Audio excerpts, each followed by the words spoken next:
You didn't get a wall. You didn't drain the swamp. You didn't get affordable health care.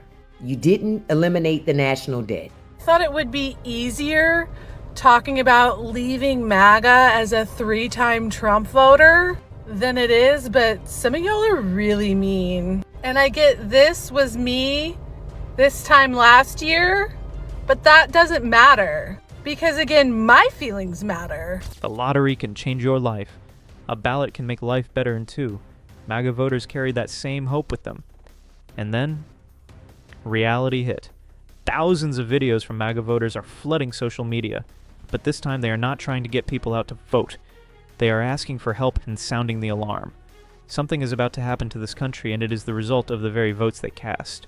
Bills, food, housing, privacy, and ownership. All of it is heading into the worst crisis we have ever seen. Today, let's hear directly from people who once voted for the America First promise and now regret it. Let's find out what is about to happen to America, what it means for your bills this month, and what it could mean for your children and grandchildren down the road.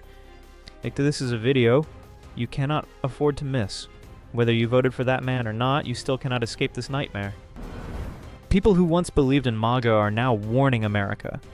One of the saddest things about the United States right now is how deeply unaware most American citizens are of what is coming for us in 2027. We have no idea what the big beautiful bill is bringing to us in 2027. Pay attention, and you will notice more and more videos like this showing up on social media. More and more Americans are asking for help and warning that something terrible is about to happen. It reminds me of the 2012 when the whole world got caught up in rumors about the end of the world. The only difference is that this time, though it is happening only in America, there is no doomsday marked on the calendar, no asteroid, and no prophecy. Just Americans saying their jobs are no longer secure, their bills are getting out of control, cameras are showing up everywhere, and technology is reaching way too far into their lives. And do you know how people on social media are responding to these videos? They say it is not coming anymore. It is already here. Others say America barely looks like the country they grew up in back in the 1970s. Some compare life today to an open prison, except the system of control keeps getting upgraded.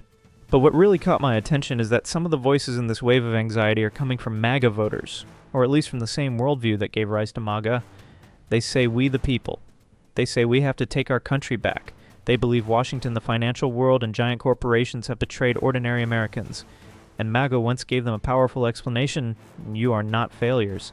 You went to work, paid your taxes, raised your kids, bought a home, and played by the rules. If life is still hard, it is because the system stopped rewarding people who did everything right. MAGA promised to fix that deal. American jobs would come back. The border would be brought under control. Prices would become easier to live with. The government would have to listen to the people. Workers, small business owners, and retirees would no longer be pushed aside for banks, donors, and big corporations. In other words, MAGA did not just promise to win an election. It promised to give them back their dignity, stability, and control. That is what makes this contradiction so hard to swallow. They were promised they would take America back. Now some of them are saying America is still being taken away from them. So for now, let's put words like waking up and collapse aside. Let's look straight at what is actually going wrong and how it is playing out in everyday life. The American dream is dying under this month's bills. The food here in the US is so god-awfully processed and bad that you can't even go eat healthy without it still f***ing up your internal organs. I mean, you can't buy an orange that hasn't been colored. Like, they literally put red 40 on the oranges, a very small portion of it so it's not fully red and it's more like an orange, to make the oranges more orange. So let's start with the one thing no speech can hide: the bills. I've always believed that instability in a country rarely begins with one big dramatic moment. It does not have to be a stock market crash or a bank shutting down. For most families, it starts very quietly. An envelope gets opened, a number shows up on a screen. Then the whole family has to sit down and figure out what gets paid first this month and what has to wait. Rent, property taxes, insurance, utilities, food, medicine, car repairs. None of those things on its own has to be enough to bring a family down, but they never come one at a time. They all hit at once while wages and retirement income barely move. A lot of people still have a home, a car, and a job. From the outside, they still look middle class. But one hospital stay, one broken car, or one insurance increase can shatter that whole picture of stability. And this is where the American dream starts to turn bitter. That dream used to rest on one very simple belief: If you worked hard, lived responsibly, and knew how to save tomorrow would be better than today. You would be able to buy a home, trade up to a better car, give your kids an easier start, then after decades of work, you would have earned the right to rest. MAGA did not create that belief.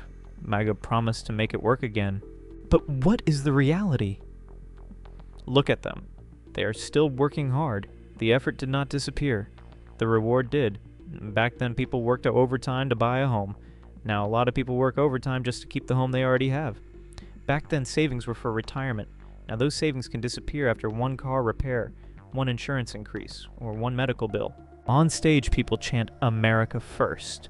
But in the end, what comes first is the costs and the bills, not the wages and the income. And this may be the most painful question for some MAGA voters. Was that promise ever really meant to make their lives better? Online, people talk about something terrible that could happen in 2027. But for a lot of families, the future does not have to wait until 2027 to become frightening. They are not even sure they can pay this month's bills.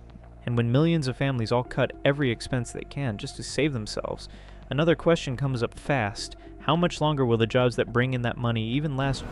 Jobs may come back to America, but not to Americans. Today I watched 5 of my coworkers get laid off from a job that they've been working for 20 plus years. Each and every one of them have 20 plus years experience.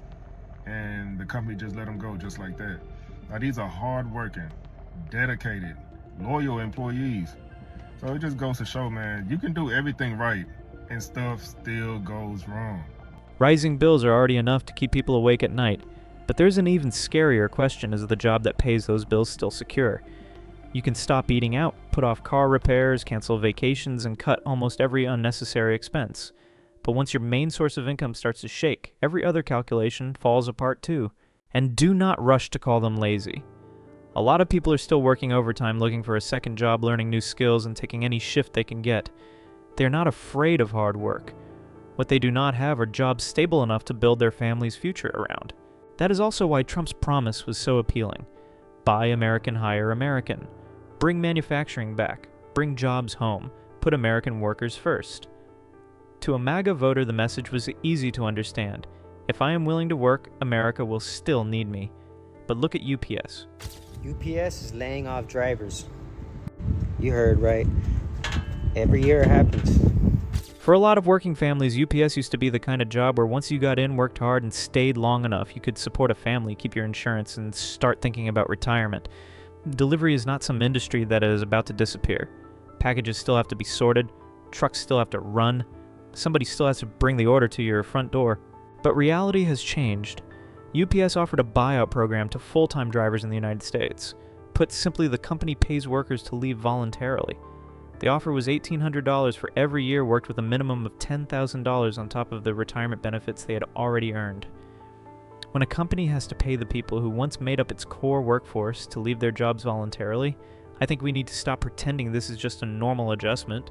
If even UPS is starting to shake, what job can you still call secure? That is where the promise starts to crack. Jobs may come back to America, but they will not necessarily come back to Americans. Even one very small decision feeds that cycle.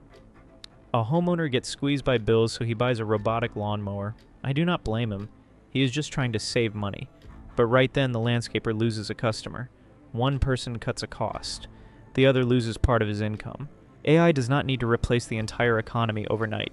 It only needs to help every business get by with one fewer worker, every family pay for one fewer service, and every company leave one eliminated position unfilled. That is what really scares people. The company keeps running, the goods still get delivered, the profits keep coming in, but one day your job is not there anymore. From your phone to your home, more and more of what you own belongs to someone else. Volkswagen, for example, turned heads recently. They announced that they would start making premium features that you can only use if you pay a subscription. This includes things like locking you out of a car's maximum horsepower unless you pay a subscription fee. And look, don't blame them entirely for this either. This has been going on for a long while in the auto industry. Even back in 2022, Toyota, BMW, GM, they were working on subscriptions for basic car features. Now let's ask what seems like a very simple question. When you pay for something, does it really belong to you? Start with the phone in your hand. You pay for the device, but to use everything on it, you need an account. Your photos, contacts, and documents gradually get moved to cloud services. A software update can change how the device works. When it breaks, you cannot always buy the parts and take it to any repair shop you trust. You are holding the phone, but some of the control still sits on the servers of the company that sold it to you. Then that kind of ownership moves from the phone to the car. In many parts of America, a car is not a luxury. Without one, you may not be able to get to work and take your kids to school or even make it to a hospital or grocery store. But new cars depend more and more on software proprietary diagnostic tools and manufacturer systems. Buyers make the loan payments pay for insurance and maintenance and carry all the risk when the car breaks down. But the company can still keep control over repair software and certain features. Put simply, you own every bill. But you have to share control with the company that sold you the car. But the most painful part is still housing. Renters pay every month, and then they may also pay parking fees, management fees, utilities, security deposits, and plenty of other charges. They may live in the same home for years, but they still have to ask permission to change their own space. When it's time to renew the lease, a new price can force their whole life plan to change. The higher the rent gets, the harder it is to save. The harder it is to save, the farther they get from a down payment on a home. And the longer they stay trapped in that cycle, the more they use their income to build wealth for somebody else. You can pay enough to buy a large part of that home, but in the end, you still have to ask permission before painting a wall. Phones, cars, and housing may sound like three different stories, but the pattern is clear. You carry the cost while somebody else sets the terms. This is where the promise of freedom starts to feel really uncomfortable. MAGA voters were promised that the rewards of their work would be protected, that the government and corporations would interfere less, and that the people would take back control. But what does taking back the country mean if it is getting harder and harder to make your own decisions about even your car, your phone, and the place where you live? To me, freedom is not just a word people shout from a stage. Freedom starts with the right to repair what you bought, control the property you paid for, and live in your home without worrying that some new notice will turn everything upside down. And when products, cars, and housing are all tied to accounts and online systems, companies need to know who you are, where you are, and how you use them. That is when conditional ownership starts leading to an even more painful problem surveillance. The electronic cage is being built right inside your home. I was having a conversation today with a friend of mine, and we were talking about privacy. Alexa was in the room when we were talking, and I said, that Alexa is probably storing every conversation you have in here and may or may not use that information against you later in the future. And we got to talking about rooms in our home and what is the safest room in the home to not be surveilled or spied upon by cameras in devices of all kinds. Tonight, before you go to bed, take a look around your room. Your phone is sitting on the table. The TV is still connected to the internet. Your doorbell has a camera. Maybe the car outside is also recording your location, where you go, and how you drive. You are inside your own home, but how many devices in that home actually stop collecting information when you are not using them? People call it an electronic cage. That may sound like an exaggeration, but if a cage like that really is being built, it will not have bars. It will be put together piece by piece with things we bought ourselves because they were so convenient. Do you remember the last time you read all the terms before clicking agree? I do not. And that is the problem. We still call this consent, but a lot of the time the only real choice is to agree or not use the service. You can refuse to use a banking app, choose not to connect your car, or avoid using a shopping account. But try living a normal life without them. The right to say no still exists, it is just getting more expensive. I do not want to turn every camera into an enemy. A camera can protect your home. Location tracking can save you when you're in danger. Smart devices really can make life easier. What worries me is not whether the technology is useful. What worries me is that we do not know where the line is. An app knows what you buy. Your phone knows where you go. Your car knows how you drive. Each piece by itself may seem harmless. But AI can put millions of those pieces together in seconds and turn them into a profile of your life. And at that point, the data is not just watching. It can start judging. Imagine insurance prices being adjusted based on how you drive or where you usually go, or the level of risk an algorithm assigns to you. A job application could be rejected before a human being ever gets a chance to read it. The price you see could be different from the price the person next to you sees, not because the product is different, but because the system thinks you are willing to pay more. And this is where the MAGA promise runs into a contradiction that is very hard to swallow. Voters were promised that the government would get smaller, personal freedom would be protected, and control would return to the people. But you can replace a president. You cannot vote to erase a data profile that has already been created about you. You can shout, "We the people." But if the system knows more about the people than the people know and get about the system, then where does the real power sit? And the bitterest part is that people are not just being watched. They are buying the devices, paying the service fees, providing the data, and helping the system watching them grow even bigger. At this point, the question is no longer whether technology is serving us.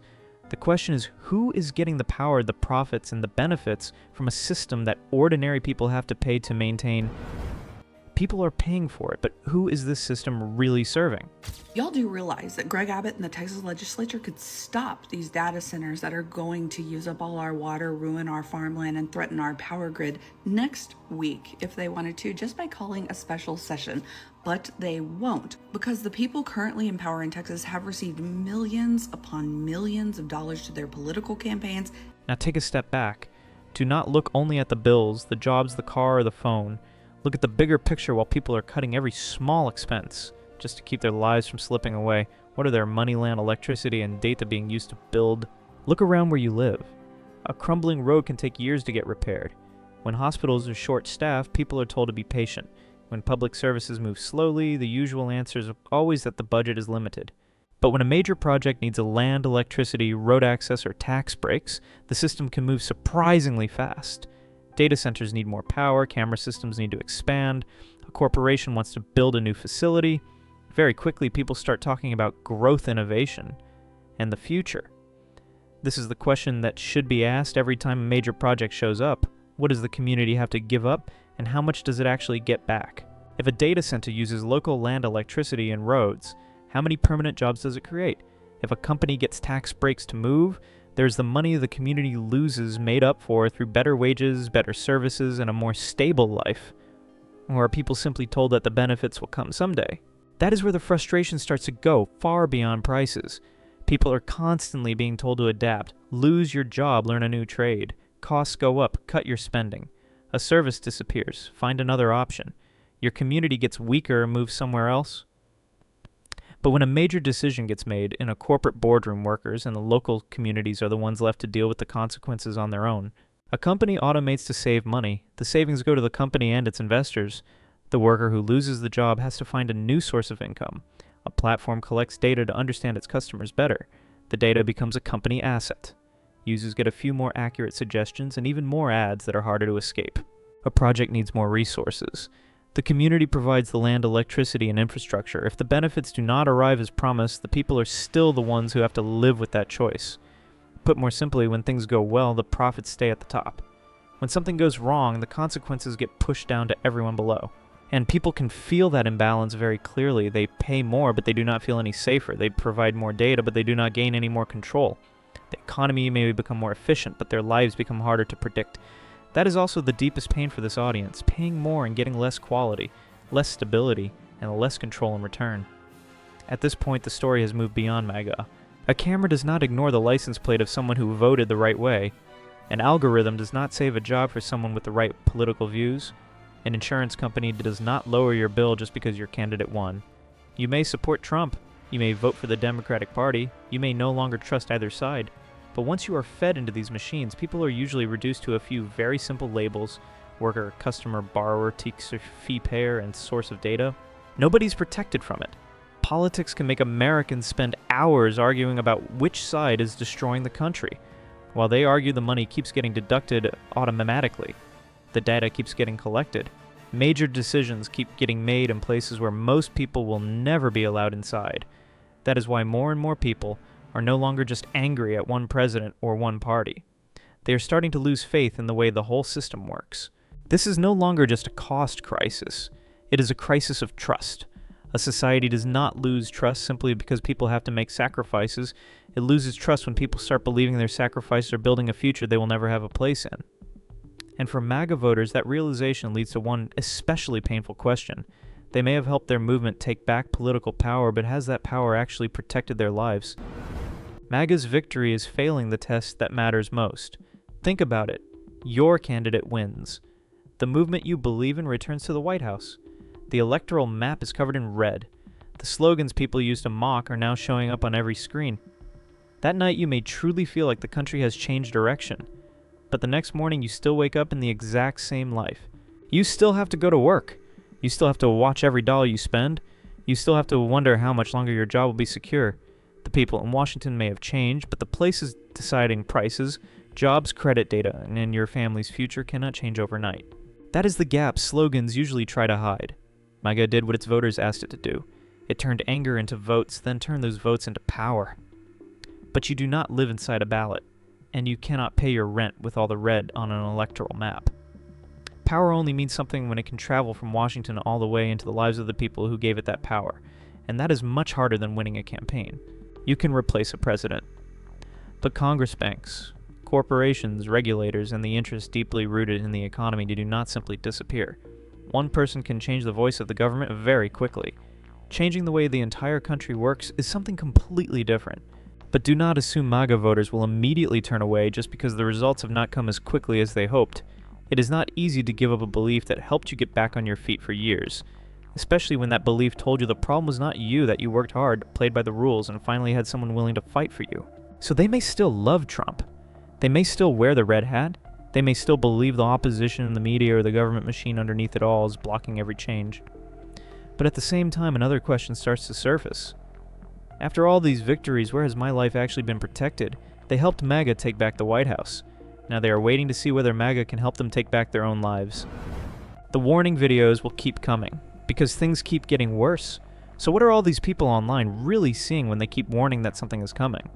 You watch the first clip out of curiosity. In the second clip, you hear something that feels uncomfortably familiar. By the third clip, the fear you thought belonged only to you suddenly feels like part of a much bigger story. The algorithm may put those clips in front of you, but the algorithm did not create the anxiety. It only noticed that a lot of people already felt it and could not stop watching. I would not call those warnings prophecies. A prophecy requires someone to know the future. These people are simply looking around and realizing that the present cannot keep going like this forever without consequences. Nobody in this chain is trying to make life harder for the next person. They are only trying to save themselves. But when millions of people all try to save themselves by pulling money out of their local economies, fear starts creating the very thing they are afraid of. Businesses lose customers, cut workers, and use more machines. Workers lose income, then cut their spending even more. The circle keeps tightening. Then comes the loss of trust. When you have worked, paid taxes, voted, and waited patiently, but life still does not get better, you do not stop looking for answers. You just start looking somewhere else. People keep asking what will happen in 2027. But a family that may not be able to pay next month's bills does not need to wait until 2027 to know the future is getting worse. Maybe the actual end of the world would be easier to face than what America is about to go through. At least the end of the world's one clear moment. You know when it has arrived. What is happening now is much quieter. A job suddenly does not feel secure anymore. A normal bill becomes a burden. A right you thought belonged to you gets narrowed a little more. Everything does not collapse all at once. Life just keeps getting smaller, tighter, and harder to breathe. And the strangest part is that the people sounding the alarm are not only coming from the opposition. Some of them are people who believe most deeply in the promise that America would be taken back, workers would be put first, and life would come back under control. What about you? Have you seen these signs around you? Or more specifically, have they already reached your job, your bills, your home, or your family? Tell me about it in the comments. I truly want to know what you are going through, and do not forget to subscribe to the channel. This is where we can speak honestly about the things a lot of people are thinking, but far too few are willing to say out loud.